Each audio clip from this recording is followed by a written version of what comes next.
think this is going to be the group for us. You're all here for the BMC representation, LAR? Awesome. So I'm assuming that they've already started recording. And okay. So I'll just start by introducing myself. I don't think there was a description. I'm Emily Jarrell. I'm a staff attorney at the Volunteer Lawyers Project. Excuse me. And I practice bankruptcy and consumer and foreclosure law there. My name is Thomas Beauvais. I'm a solo practitioner in Boston, practicing in consumer law. And I'm also a panel attorney for the Volunteer Lawyers Project, dealing with the BMC project that they do. Now, does anybody here practice in the BMC right now? Two people? In civil context or criminal? I do both. I do criminal and probate. Okay. Okay. All right. So the focus of this, I think, is going to be primarily on civil representation because of the nature of LAR. And I honestly don't have any experience with dealing with LARs in the criminal context, so I can't. There is no LAR.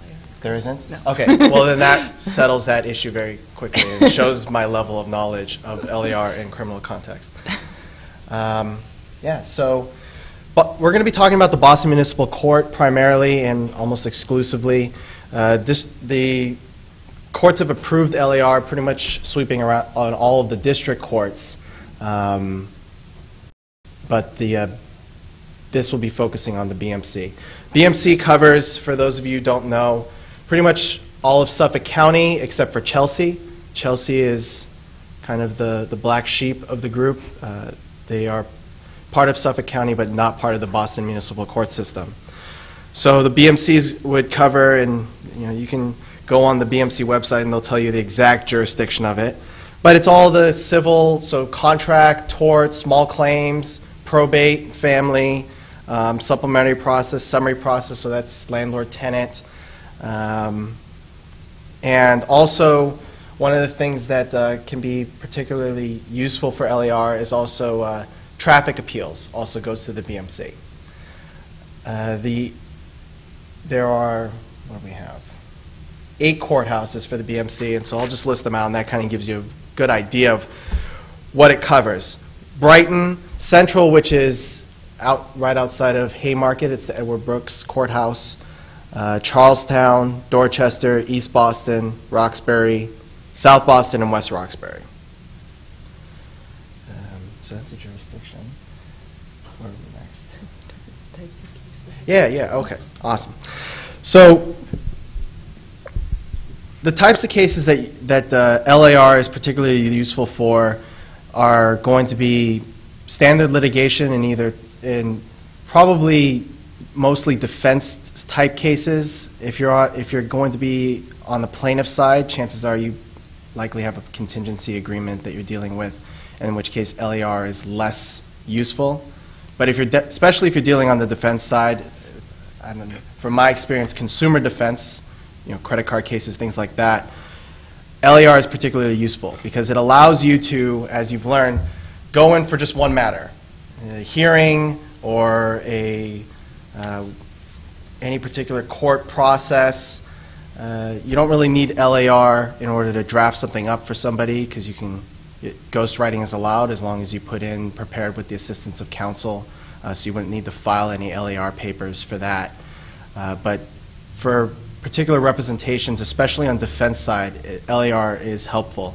And you can do it in any of the contexts that you would be able to appear for BMC other than criminal actions.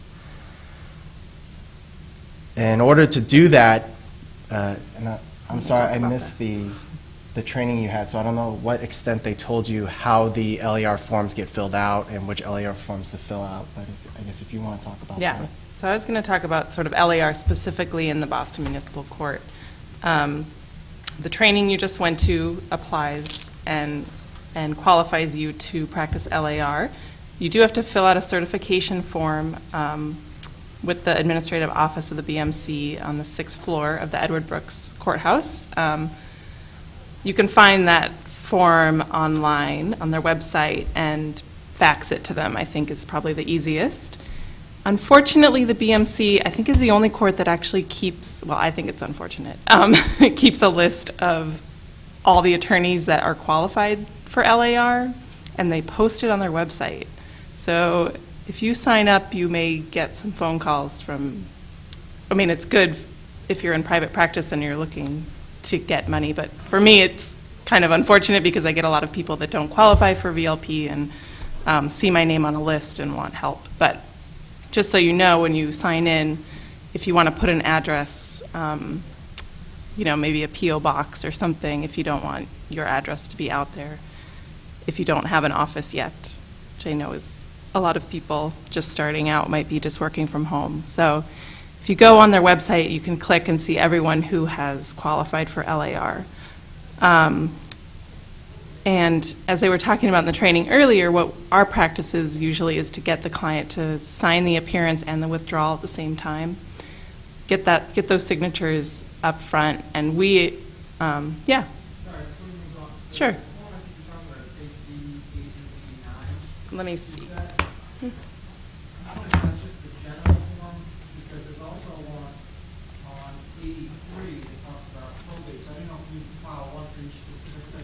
Yes. So the BMC one is on page 88 and 89. The training qualifies you for all of them, but you have to fill out the certification form for each court. Yes, and I know housing and probate, they keep their own list, but they don't publish them to the world. So, yeah, that's the form. The appearance and withdrawal forms are on page 90, 91, and 92.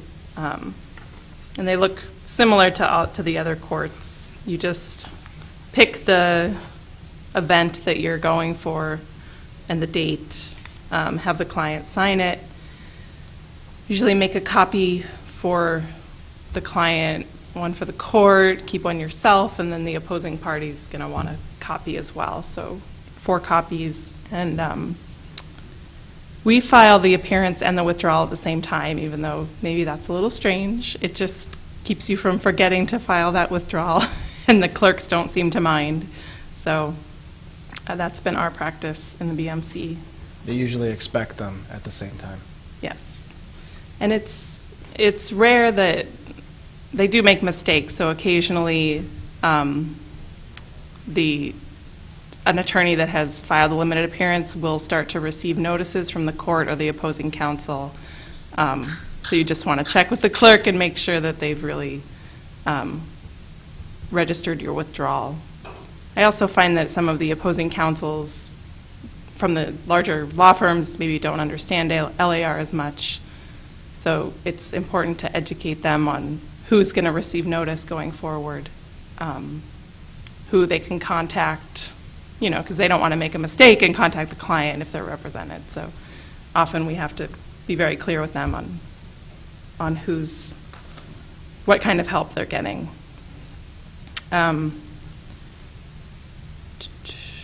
So, of course, we suggest that you file a retainer agreement, and that doesn't need to be filed with the court. Obviously, you just keep that with yourself. And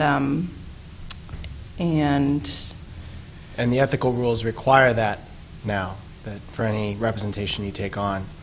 Even though I think there's still a $500 limit on it, the spirit of the rule is that for every representation you take on, you should have a retainer agreement now. And also for the BMC, a couple of the main places we do ghostwriting is helping clients file motions to remove default. A lot of our defendants default for various reasons because they never receive notice or just anything. And so we file a lot of motions to remove default and ghostwrite those. And then if those are allowed and the client needs to file an answer, then we'll ghostwrite the answer too. So I'll talk a little bit more about our pro bono project later and how that works in there. But first, Tom's going to talk more about making money with LAR. Question. Yeah, hey, sorry to interrupt. I just wanted to ask about retainer agreements. Is that required for all representations or just LAR? Well, that's all representation, so it gets applied to LARs as well. So the ethical rule, I forget the exact side of it, but the ethical rule on retainer agreements was recently amended, and the new amendment indicates that you should have a retainer agreement for all representations. I thought it was written fee agreement, I mean, not necessarily that you have to have a retainer. Oh, I'm sorry. When I say retainer, I'm not talking about getting money from the client and putting it in a trust account. I'm talking about a fee agreement. Yeah. Sorry. So that transitions us nicely into how you can make money off of LAR. I'm a solo practitioner, and LAR is a very useful tool in starting off a practice because you don't have to commit to an entire representation of a case.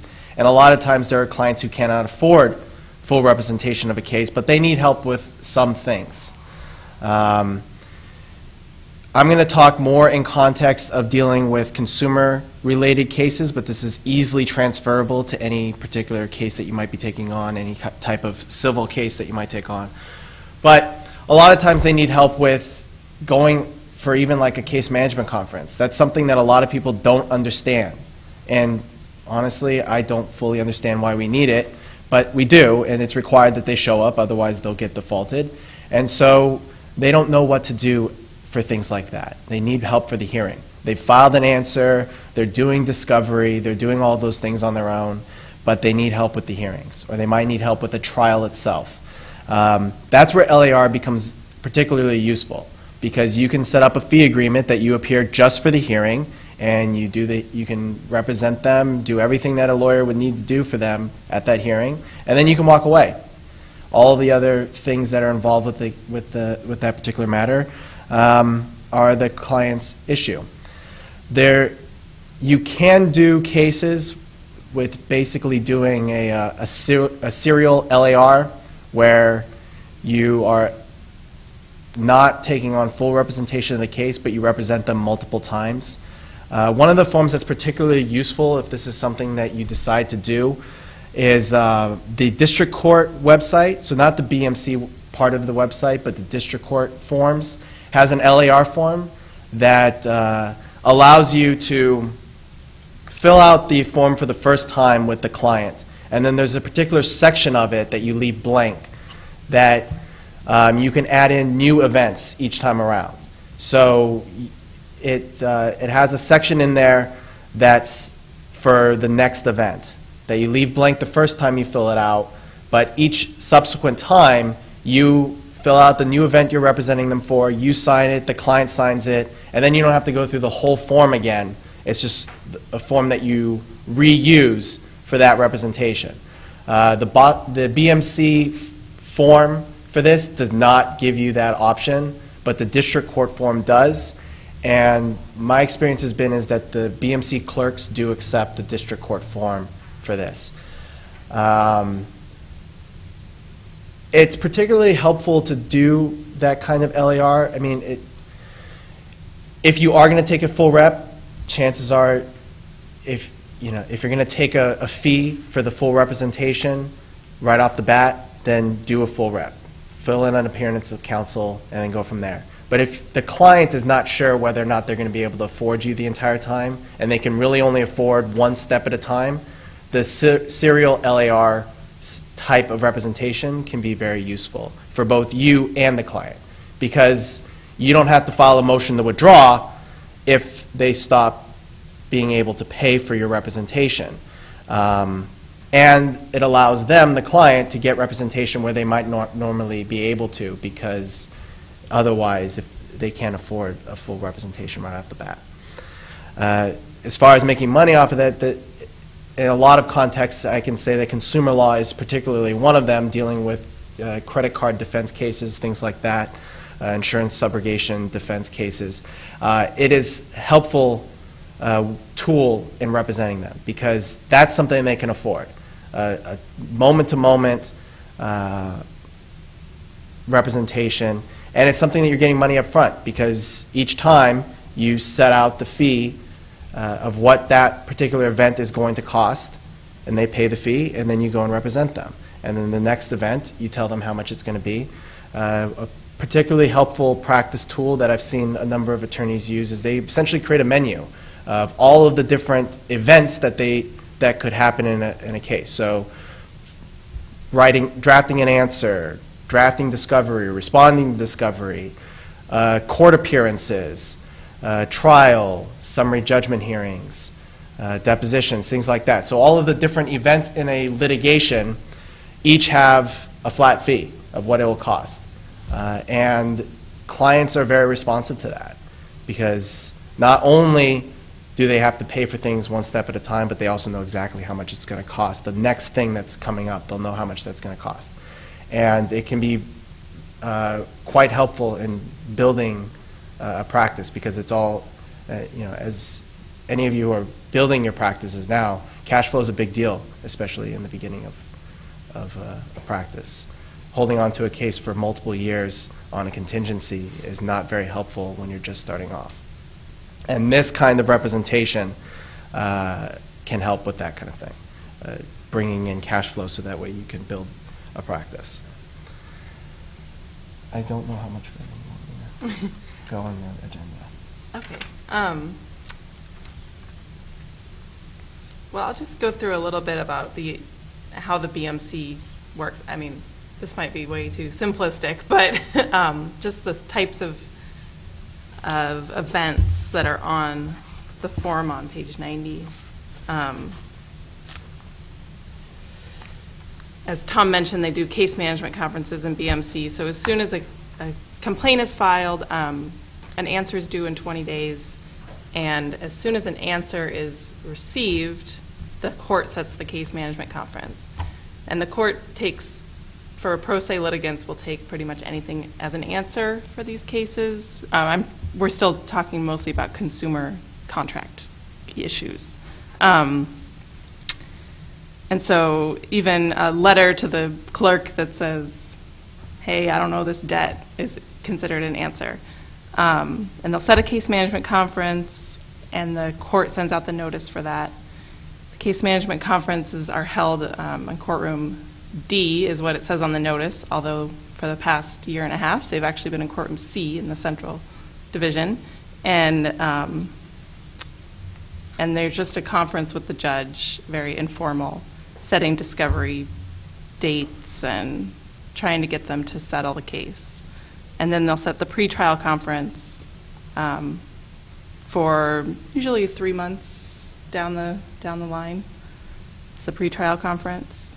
And then at the pretrial, there's mediators there to settle, and they set the trial dates. So those are those main events. And then there's also, of course, lots of different motion hearings that are heard in courtroom C.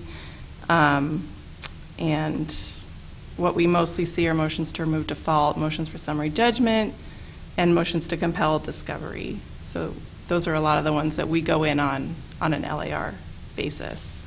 Motion to remove default is an easy one to do because you don't need a lot of prep beforehand with the client to figure out how to get that going. So those are some of the easy ones we do. And then it's also works in small claims court, which I think Tom probably gets a lot of clients for small claims, maybe. Some people do.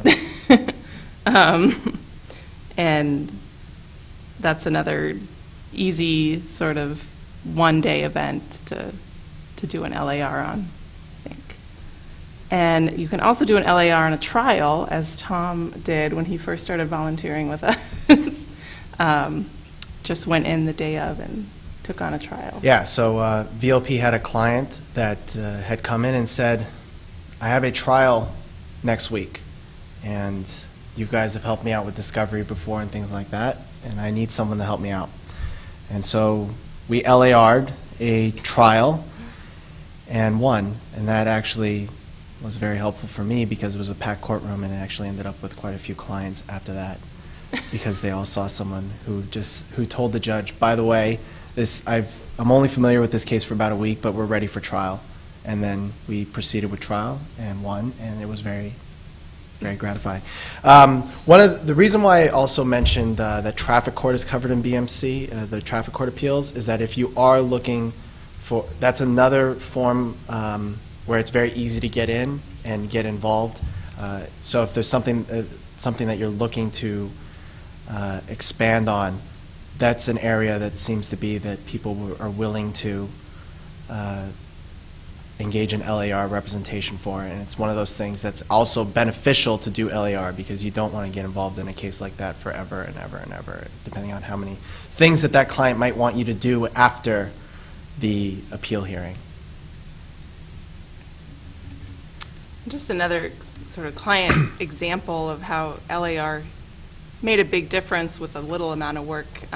There was a period when we had a lot of cases with debt buyers suing people, and we started a discovery clinic in our office where people could come and we'd help them answer discovery and request discovery. And the simple act of just requesting discovery from all these debt buyers caused a whole bunch of dismissals. So we didn't have to do a lot of work, and it helped a lot of people get their cases dismissed with prejudice so that they didn't have to have this case going anymore. Even though they still may owe the debt, weren't being sued for it. So is anyone interested in our pro bono clinic at VLP? Yeah, can you comment a little bit on the mechanics of how it would work? Do you show up at the courthouse one day and get assigned something? Yep. Or do you call up a week in advance and say, Mr. Smith, we had the motion filed? Yep, that's what I was just going to talk about. So our clinic started in March of 2010, which was a couple months before BMC actually allowed LAR. The Judge Duggan, I don't know if any of you are familiar with Judge Duggan, he was the one that asked us to start it. And I think it's because the judges were getting tired of seeing all these pro se litigants in their courtrooms, and it's really slowing down the process for them, and thought that we might be able to help. So we started in March of 2010, and it's Wednesday mornings at 9 o'clock in the Boston Municipal Court, the Edward Brooks Courthouse on the 5th floor. And oh, I'm sorry, I'm speaking really fast. 9 a.m. 9 a.m. They supposedly start calling the cases at 9 a.m. So I suggest people, but they don't really. We try to get there a little bit earlier just to try to catch clients before they go in the courtroom. But really things get started more like 9:30. Not that you would ever tell a client that. So the cases at the BMC Central are heard every day of the week, but the clerk's office is supposed to consolidate all the pro se litigants on Wednesdays because we can only go one day. So even if a date has been set for a different day of the week, the judge hopefully will continue it to a Wednesday, or at least let the pro se litigant know that there are attorneys available on Wednesdays to help.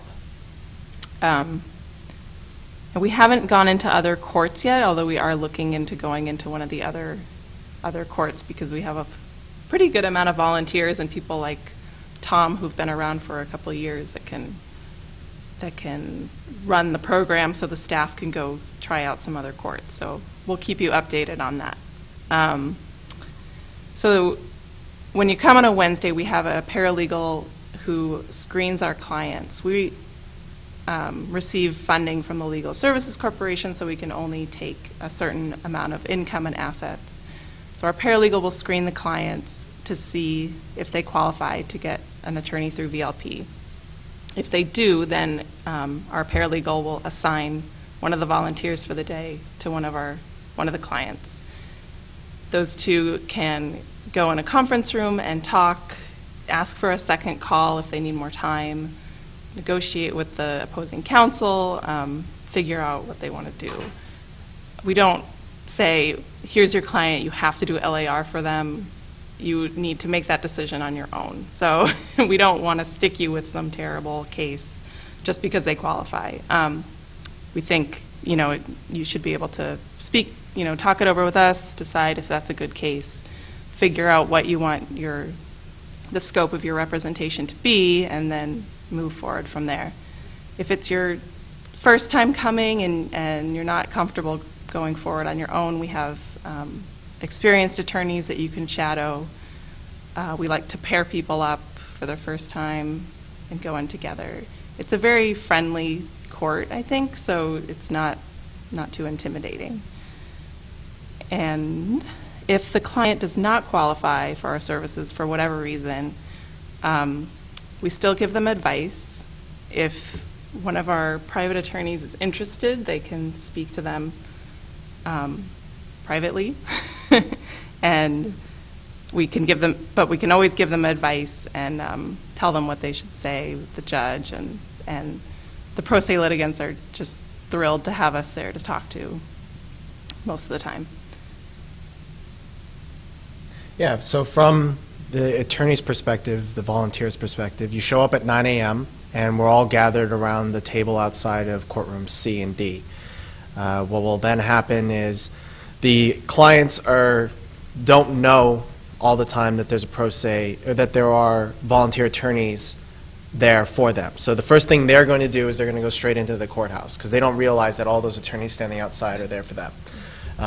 And some of them are not there for consumer type cases. They might be there for traffic cases or whatever it might be because they're all heard in the same courtroom. So they will just go straight in there, and then what will happen is when the clerk calls the cases, they're also instructed to say that if you're here and you want a free attorney, go back outside, there's a table, go talk to the attorneys. Then once that happens, we usually have all of the clients that are there that want a free attorney will come out, and they'll usually start trying to just talk to you right away. What you have to do is first send them to Anwar. Anwar is the paralegal, and he will screen them and then send them back to you. And you'll get between 10 minutes to half an hour, depending on how long the case list is for that day, to actually talk to the client and find out, primarily what they're there for that day, because that's the ultimate thing that you need to help them with. And it's usually a scheduling hearing, like a CMC or a pretrial conference. Sometimes they're there for a motion to remove default, but those are the three big ones that we see most of the time. And then it's a matter of making sure they know what they're there for, because even if they're there for something, they don't necessarily know what that means. They just know they're supposed to show up in court.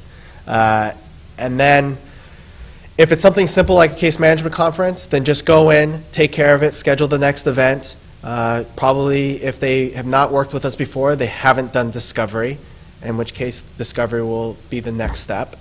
And then you just finish up with the hearing part of it, because the judge wants his case, even though they're cognizant of the fact that we need to meet with them for the first time that day, some of the judges still want that case list to move quickly. So the faster you can get a case done with in the courtroom, the better. And then bring them back outside and figure out what they need to do for their case. So if they need discovery, then you tell them, go to the discovery clinic. It's once a month. It's the second Monday?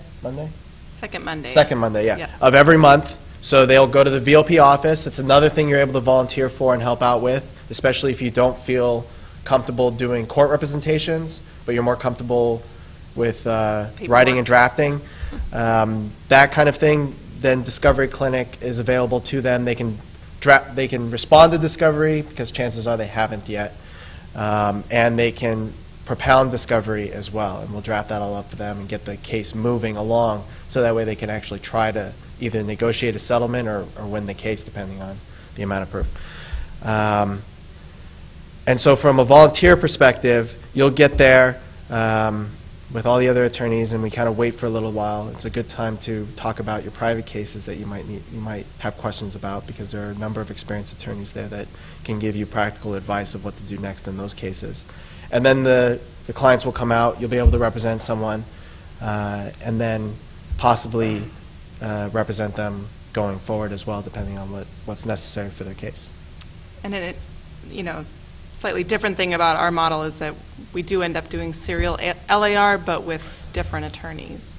So if you're representing somebody just for a case management conference, we know they're coming back for the pretrial, and our office is going to keep track of that they're coming back, and we're going to have another attorney represent them, and hopefully we've gotten enough information from the first attorney so that we don't have to start over from scratch. So it's important to keep us updated on what you did as well. It can get pretty hectic there. So sometimes we lose track of people, so just try to keep track. You deal with client confidentiality, so I can report back to you discussions I've had with the client, pass on the next guy. Is there a waiver of some sort? So the fee agreement, which is not really a fee agreement, it's just a representation agreement. The one that you'll sign if you're doing VLP representation will be a VLP representation agreement, in which case they're technically being represented by the VLP firm, in which case you can discuss that information with the VLP staff, so that way they're tracking the case, you're just the attorney working that case for that day. Oh, and if you volunteer, one of the nice benefits of volunteering is that you'll get a call from Judge Ginsburg on Mondays, Monday mornings usually, and he thanks you. He thanks all of the volunteers who volunteer for VLP. And so if you do end up having private clients, schedule your meetings for Monday mornings, because then you'll get a call and you'll say, excuse me, I got it. And you'll say, hey, Judge Ginsburg, how you doing? To take a call and from then, the judge. you know, and then you tell the client, yeah, Judge Ginsburg, he's a friend of mine, you know. And then they'll love you, because now you're friends with the judge. And if you want to sign up for our project, it's another plug for VLP. Just go to our website, and there's information about how to sign up. So just when I show up on Wednesday morning, do I want to bring with me like a form, notices of appearance, or do you have that kind of? Yeah, we have a cart with all the forms, and our paralegal helps people fill them out. We have a lot of other forms, answer forms, blank motions, And then, everything. you know, I mean, I suppose the case management conference sounds pretty simple, and I can probably memorize up the law on a motion to remove the call pretty quickly. But what if somebody shows up with something that's, you know, that I would normally research? Right. Well, there's a couple options there. If you're interested in the issue, then and you're able to come back another day, then I would ask for a continuance, and the judges give those out very easily for us, just because they would rather have a lawyer on the case. So if there is something you're interested in, ask for a continuance to write up a proper motion or something like that. Does asking for a continuance mean your LAR can now push it over into No, you can do you can do an LAR just to ask for the continuance. Or you can also, sometimes we just have the clients ask for the continuance themselves, and then they'll come back out and then work with you. Yeah. You said there were three really common things. There's the case management conference, motion to remove default. What was the third one? Pretrial conference.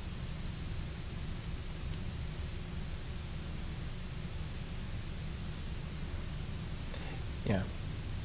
I don't see.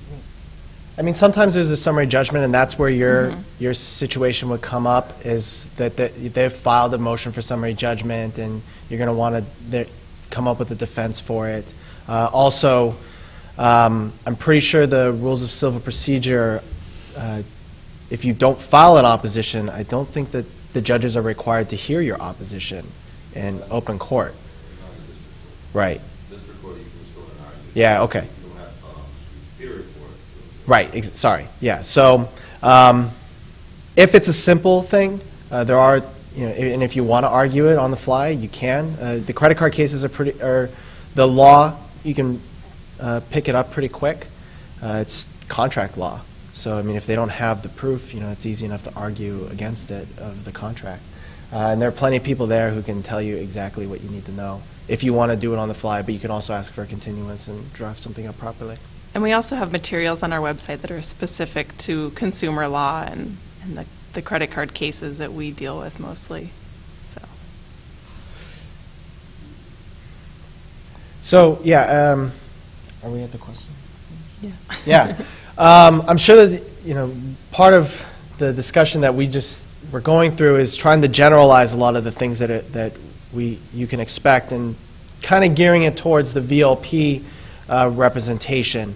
But if you have any particular questions, our knowledge base expands more than necessarily what we've discussed.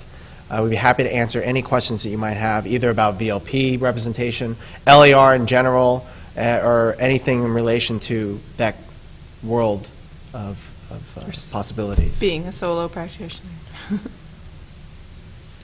What types of fees do you charge for some different events? Yeah. So Any idea what people are Yeah. there?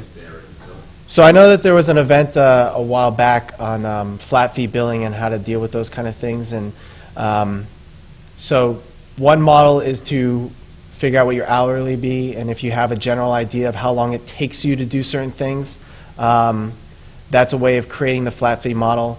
I usually set it up based on what I think my experience of what clients are willing to pay per event. And so for things like an answer, I usually charge around $350 to file an answer. It'll be around the same for producing discovery, because a credit card case, my discovery is always the same. So it doesn't take me much to produce discovery each time. Discovery to the credit card. Right, to send discovery requests, because it's all written discovery. Something like answering discovery is going to require a meeting with the client, so it'll be a little bit more. Trial, usually you'll set an hourly fee because you don't know how long that'll take, if it's going to take multiple days or not, so you'll set up an hourly fee, maybe with a retainer to protect the hourly fee. Court hearings, usually 2 hours, whatever you charge for 2 hours. That's usually fair, I think, for that kind of thing. So it's right around there for those kind of things. And there are a few attorneys, I'm not one of them, but there are a few attorneys, especially in this consumer area, that put their fees up on their website. One of them's consumerlawyer.mn, I believe, is the website. That's one consumer lawyer up in Minnesota who puts all of his fees up. Another one, his name's Todd Murray. He puts all of his fees up there. And that can give you a good basis to start. Exactly, what their LAR fees are. And that can give you a good basis to start off of. And depending on what kind of work you do, credit card cases can be rather repetitive in the way that you deal with them. But if you deal with things that might involve more novelty, that will require research to do things, then you can work off of that and possibly, figure out what your fee structure should be.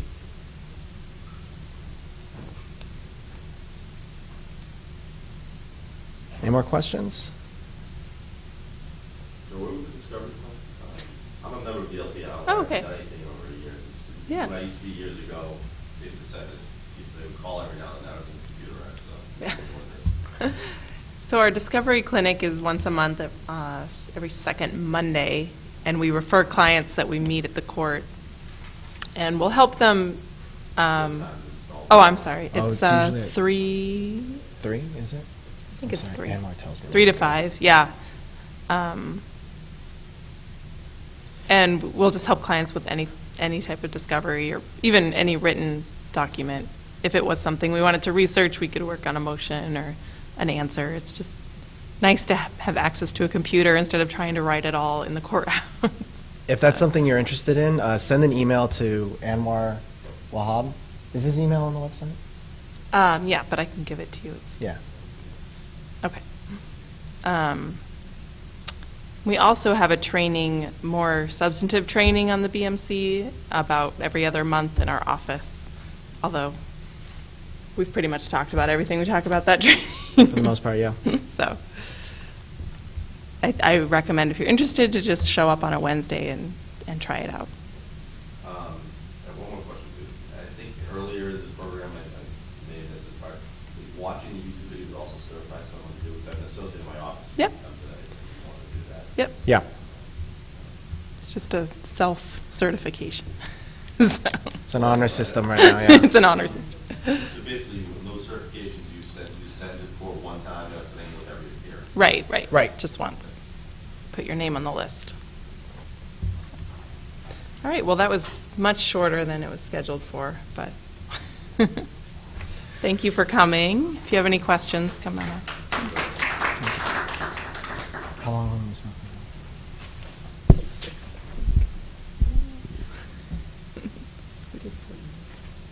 Anyone who's done any kind of trouble,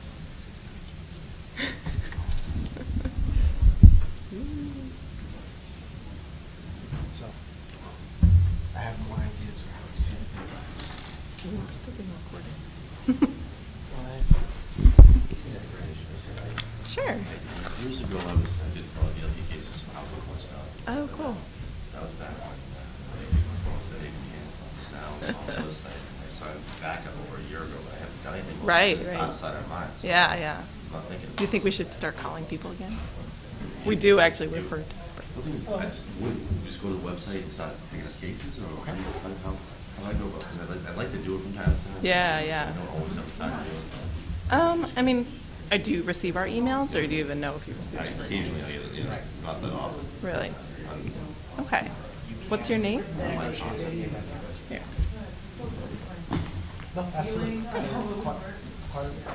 Yeah, I'll give your card to our referral paralegal, and he'll put you I on. get an email, but usually just training or something like that, but I haven't been any of those either, so. And what kind of cases are you interested in? I've done everything around the game, years ago. Housing, do a lot of bankruptcy now. Oh, cool. All that sort of stuff. Yeah, we have a lot of bankruptcy cases. Personal injury, criminal, and bankruptcy. That's what we try and focus these days, but. Okay. Good, thanks. Yeah, Thank you for. done a lot of stuff.